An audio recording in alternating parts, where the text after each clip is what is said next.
એક નાનકડું ઘેટું ઝરણામાંથી પાણી પીતું હતું.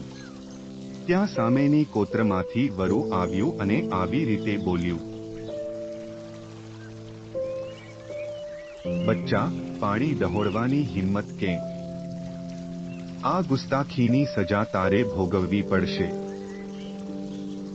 ક્ષમા મહારાજ, હું તો નીચે પાણી પીઉં છું. પ્રવાહ આપના તરફથી છે, ગંદુ ન થાય. તું સામે બોલે છે. ગયા વર્ષે પણ તે મને અહીં સતાવ્યો હતો. ગયા વર્ષે પણ ત્યારે તો મારો જન્મ પણ નહોતો થયો, મહારાજ. હટ, તો એ તારો ભાઈ હશે, દુષ્ટ. મારો કોઈ ભાઈ જ નથી. એ તું નહીં હોય તો નક્કી તારી ગંદી જાતમાંથી જ કોઈક હશે.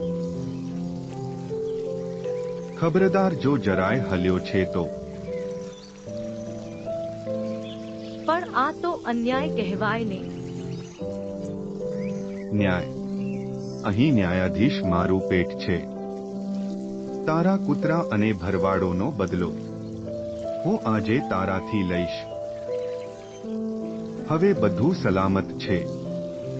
તું ડરીશ નહીં. બળવાનને અત્યાચારનું બહાનું મળી રહે છે.